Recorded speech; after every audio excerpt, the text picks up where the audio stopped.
বিসমিল্লাহির রহমানির রহিম। আসসালামু আলাইকুম। নতুন একটা ভিডিও নিয়ে হাজির হয়ে গেলাম। আমি আজকে করলা ভাজি করব। করলাগুলো ভাজি করার জন্য কেটে ধুয়ে নিচ্ছি।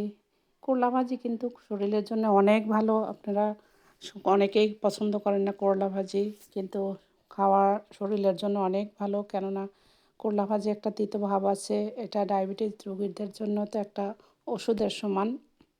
আমি এখানে পেঁয়াজটা দিয়ে তেল দিয়ে একটু ভেজে নিচ্ছি। এখানে করলা আর অল্প একটু আলু কেটে নিচ্ছি, পেঁয়াজ কেটে নিয়েছি। তো আমি এখন এটা তেলে দিয়ে দেব।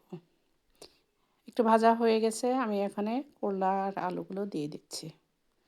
এখানে একটু হলুদ, লবণ, কাঁচামরিচ, করলার মশলা হচ্ছে এই ৩টা হলেই যথেষ্ট।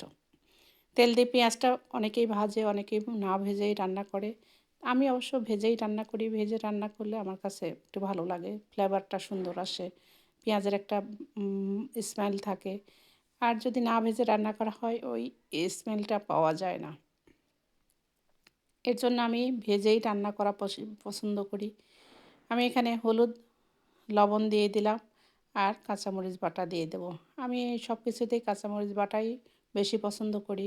আমি সব তরকারিতেই কাঁচামরিচ ব্যবহার করি।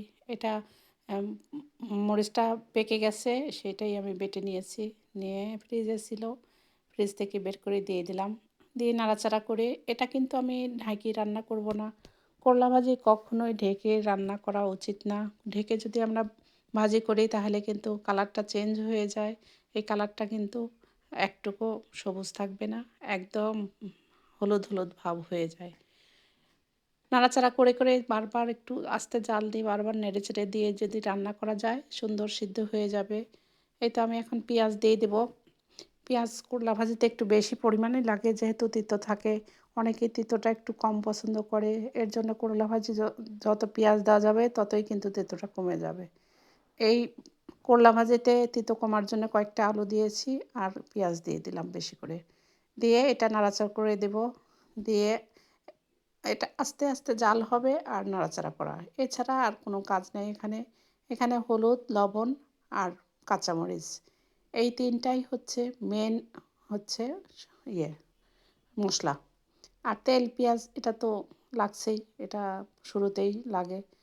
তো দেখেন আমার মোটামুটি কিন্তু ভাজি করা হয়ে আসছে। আমি কড়াইটা চেঞ্জ করে দিলাম, কেননা ওই কড়াইতে আমার সব কিছু খালি লেগে লেগে যায়।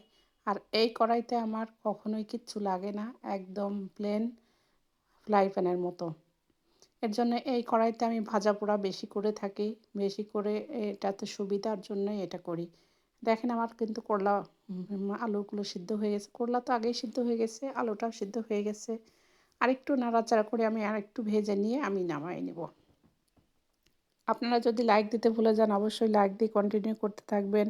ফেসবুক থেকে দেখলে অবশ্যই ফলো করার চেষ্টা করবেন। ইউটিউব থেকে দেখলে অবশ্যই সাবস্ক্রাইব করার চেষ্টা করবেন।